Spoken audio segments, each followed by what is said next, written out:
श्री शिवाय नमस्तुभ्यम। अगर आपके बच्चों का मन पढ़ाई में नहीं लग रहा है या कोई मानसिक प्रॉब्लम है या याद करता है जल्दी भूल जा रहा है, बहुत जिद्दी है, बहुत शरारती है, तो ऐसे बच्चों के लिए कौन से उपाय करने चाहिए, आज इसके बारे में बात करेंगे। वैसे बुद्धि बुध ग्रह से संबंधित होती है और बुध ग्रह के स्वामी श्री गणेश जी हैं। श्री गणेश जी हैं तो विशेष उपाय है।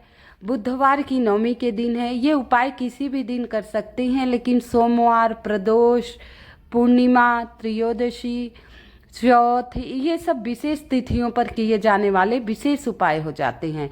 इसका सहस्त्र गुना फल मिलता है। तो आइए, पहला उपाय है, आपको पीला चंदन लेना है। क्या लेना है? पीला चंदन और एक लोटा जल। इससे बच्चों की बुद्धि तीव्र होगी, उसका मन पढ़ाई में लगने लगेगा। बहुत ज़्यादा शरारत कर रहा है, बहुत बच्चे बहुत ज़्यादा शरारत करते, बहुत ज़्यादा तंग कर देते हैं, माँ बाप बहुत परेशान हो जाते। छोटे छोटे बच्चे बहुत जिद्दी हो जाते हैं, 4 साल के, 5 साल के, तो बात मानते ही नहीं। बड़े बच्चे तो मानते ही नहीं, छोटे भी आजकल बहुत जिद्दी हो रहे हैं। तो उन सब बच्चों को जिद दूर करने के लिए और पढ़ाई में उनका मन लगे, अच्छी शिक्षा प्राप्त कर सके और जो पढ़े वो याद रहे, इन सब के लिए हमें छोटा सा उपाय करना है। तांबे के लोटे में 1 लोटा शुद्ध जल भर लीजिएगा और थोड़ा सा पीला चंदन। ये सामग्री लेकर आपको शिव मंदिर जाना है। कहाँ जाना है? शिव मंदिर। ये उपाय आपको शिव मंदिर में ही करना है। समय की कोई पाबंदी नहीं है, आप सुबह से लेकर शाम तक किसी भी समय ये उपाय कर सकते हैं। तो आप शिव मंदिर पहुंचकर आप वो चंदन का लेपन शिवलिंग पर करेंगे, चंदन का लेपन शिवलिंग पर करेंगे और उस बच्चे का ध्यान करते हुए, उसका नाम लेते हुए, फिर श्री शिवाय का जाप करते हुए उस बच्चे का ध्यान करते आप लेपन कर दीजिए। लेपन करने के बाद जो 1 लोटा जल है, श्री शिवाय नमस्तुभ्यम, श्री शिवाय नमस्तुभ्यम का जाप करते हुए, श्री शिवाय नमस्तुभ्यम का जाप करते हुए जल चढ़ाना है। लेकिन हमने अब पीला चंदन जो लेपन किया, लेपन करने के बाद हमारे हाथ में पीले चंदन तो लगा होगा, तो वो पीला चंदन हम कटोरी में लगा देंगे। अपना हाथ साफ करेंगे तो उस कटोरी पे पीला चंदन लगा देंगे अपने हाथ से। थोड़ा पर्याप्त मात्रा में रहना चाहिए, जिससे थोड़े बहुत दिन चल जाए ये उपाय। तो ये चंदन हम कटोरी में थोड़ा सा रख लिए लेपन करने के बाद। अब शिवलिंग से वो चंदन थोड़ा सा लेपन करने के बाद रख लिए प्रसादी रूप में। अब जो 1 लोटा जल है, अवधूतेश्वर महादेव के नाम से, अवधूतेश्वर महादेव के नाम से धीरे धीरे सारा जल शिवलिंग पर समर्पित कर देंगे, शिवलिंग पर समर्पित कर देंगे। अब बीच की लाइन बनी होती, टेढ़ी मेढ़ी उठी सी होती, सांप की आकृति में, वो माता शोक सुंदरी, वहाँ दोनों हाथ रख कर एक के ऊपर एक।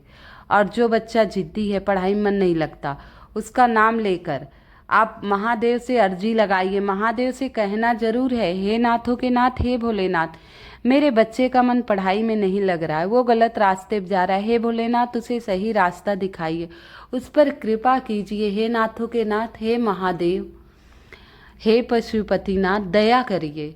जो बुरे कर्म हो, जो अपराध हुए हो, जो गलती हुई हो, उन सब को क्षमा करो। हर विघ्न बाधा, हर संकट को दूर रखना। सदा मेरे पुत्र उन्नति करें, आगे बढ़े। ऐसे भगवान भोलेनाथ से बार बार आपको अर्जी लगानी है, फिर घर आ जाइए। ये उपाय सोमवार और विशेष तिथियों पर बुधवार को अवश्य करना चाहिए। ऐसा करने से सर्वदा लाभ होगा और किसी भी दिन कर सकते हैं वैसे तो। आइए, अगला उपाय बताने से पहले आप सभी से निवेदन है, अब तक मेरी वीडियो को लाइक एवं सब्सक्राइब नहीं किया है, कृपया मेरी वीडियो को लाइक एवं सब्सक्राइब अवश्य कर दीजिएगा। लाइक एवं सब्सक्राइब अवश्य कर दीजिएगा। आइए, 1 लोटा जल चाहिए। तांबे के लोटे में 1 लोटा जल आपको लेना है। 5 सफ़ेद पुष्प, केतकी के फूल नहीं लेने हैं, बाकी कोई भी सफ़ेद पुष्प आप ले सकते, सिर्फ केतकी का फूल नहीं क्योंकि केतकी का फूल शिवलिंग पर नहीं चढ़ाना चाहिए। भगवान भोलेनाथ ने केतकी के फूल को श्राप दिया है।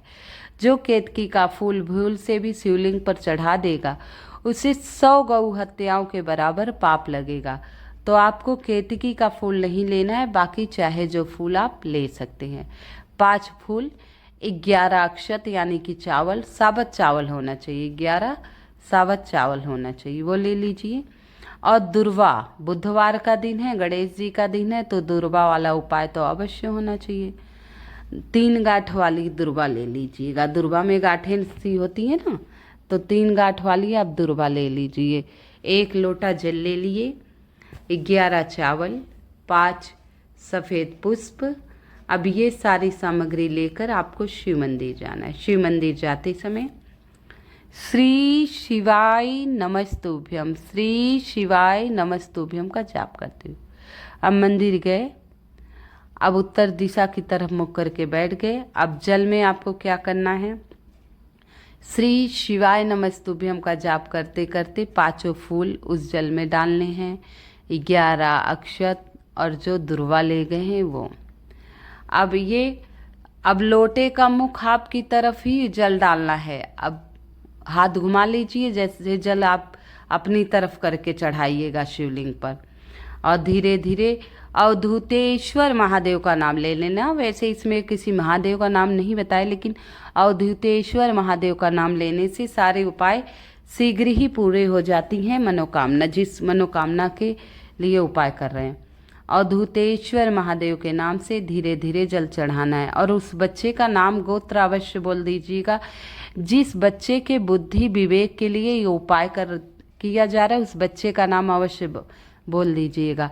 वैसे तो महादेव सर्व गाते हैं, अंतर्मन पढ़ लेते हैं, दुख दारिद्र्य सब दूर करते हैं, लेकिन एक बार आप उपाय करने जा रहे हैं, जब जल चढ़ा रहे हैं तो अवधूतेश्वर महादेव के नाम से, तो उस बच्चे का नाम और गोत्र बोल देना। जल चढ़ाने के बाद वहाँ आपको 5 मिनट बैठना है। 5 मिनट बैठकर प्रभु के मंत्रों का जाप करना है। श्री शिवाय नमस्तुभ्यम, चाहे नमः शिवाय ओम, चाहे ओम नमः शिवाय, जो भी मंत्र आपको सरल लगे उस मंत्र का जाप करना है। इसके बाद फिर वही पशुपतिनाथ जी से विनती करनी, हे नाथों के नाथ, हे पशुपतिनाथ, हे भोलेनाथ, आप तो भोले हैं, भोलेनाथ हैं, हमारी रक्षा कीजिए, हमारे पुत्रों की रक्षा कीजिए, उन्हें सद्बुद्धि दीजिए, हर विघ्न बाधा संकट से दूर रहें, खूब तरक्की करें प्रभु, खूब आगे बढ़े, आपस में प्यार से रहें, मधुरता बनी रहे। ऐसे बार बार कल्पना कीजिए। पढ़ाई में उन बच्चों का मन लगे, पूजा पाठ करें, अपने धर्म और कर्तव्य को निभाएं। हे प्रभु, उन्हें सद्बुद्धि देना, सही निर्णय लेने की क्षमता देना। ऐसे बार बार महादेव से आपको मनाना है, देवों के देव महादेव से। इसके बाद आप अपने घर आ जाइए। छोटे छोटे उपाय हमारे जीवन में बहुत ही लाभदायक होते हैं, तो ये छोटा सा उपाय अवश्य कर लेना है। आपको एक दिया बनाना है, चौमुखी आटे का बना लीजिएगा। बहुत विशेष उपाय है। आटे का दीपक सबसे सर्वोत्तम होता है, तो एक आटे का दिया बनाना है आपको। उसमें 2 लंबी बत्ती लगा दीजिए, जिससे दोनों तरफ आ जाए। तो ये 4 मुखी हो गया। कितना? चौमुखी दीपक तैयार हो गया आपका। क्या हो गया? चौमुखी दीपक आपका तैयार हो गया। अब इसमें आपको क्या डालना है? सरसों का तेल। क्या डालना है आपको? सरसों का तेल। अब ये दीपक आपको जलाना है अवधूतेश्वर महादेव का नाम लेते हुए। अवधूतेश्वर महादेव का नाम लेते हुए जलाना कहाँ है? चौराहे पर। और बच्चों की बुद्धि विवेक की कल्पना करते हुए, मैं बच्चों की बुद्धि विवेक तेज हो, सही निर्णय लेने की क्षमता हो, हर क्षेत्र में उससे विजय मिले, कामयाबी मिले। अब ये चौराहे पे अगर दीपक ले जाके प्रज्वलित किया तो कोई कहेगा टोटका है, कोई डांट के भगा देगा, कोई मार के भगा देगा, बड़ा बवाल हो जाएगा भाई। तो इससे अच्छा तो है इस दीपक को कहाँ प्रज्वलित किया जाए। तो इसका भी ऑप्शन कथा में गुरुजी ने बताया है। हमारे शास्त्रों में क्या है, कई तरह के रास्ते हैं। जैसे किसी को कुंडली में सोना दान करना है और उसका सोना दान करने का सामर्थ्य नहीं है, तो वो चने की दाल दान कर देता है, तो उसे सोने के बराबर फल मिल जाता है। वैसे ही ये उपाय में तो चौराहे पे ही दीपक प्रज्वलित करने का है, लेकिन अब चौराहे पे जाएंगे तो बहुत बवाल हो जाएगा, झगड़ा लड़ाई हो जाएगा। इससे अच्छा ही इसे हम पीपल के वृक्ष के नीचे प्रज्वलित करेंगे अवधूतेश्वर महादेव के नाम से। किसके नाम से? अवधूतेश्वर महादेव के नाम से पीपल वृक्ष के नीचे इस दीपक को प्रज्वलित कराएंगे। बस ये छोटे छोटे उपाय आपको करने हैं अपने बच्चों के बुद्धि विवेक के लिए। और जब शिवलिंग पर जल चढ़ाते हैं तो बीच से दोनों तरफ जलाधारी से उनके पैर दाबिए और थोड़ा सा जल लाकर उस बच्चे को प्रतिदिन पिलाइए। अब मैंने पीले चंदन का उपाय बताया था जो कटोरी में निकाल रखा है, उस चंदन को आपको प्रतिदिन बच्चों के मस्तक पर लगाना है। प्रतिदिन कहाँ लगाना है? बच्चों के मस्तक पर वो चंदन प्रतिदिन आपको लगाना है। तो ये छोटे छोटे उपाय मैंने आपको बताए हैं। आशा करती हूँ आप लोगों को बहुत पसंद आए होगी मेरी वीडियो। कृपया लाइक एवं सब्सक्राइब कर दीजिएगा और कमेंट में हो सके तो हर हर महादेव का नाम जरूर लिख दीजिएगा। इसी बहाने महादेव का आप भी नाम लेंगे। हर हर महादेव। विघ्न हर, बाधा हर, संकट हर, रोग हर, चिंता हर। हर हर महादेव।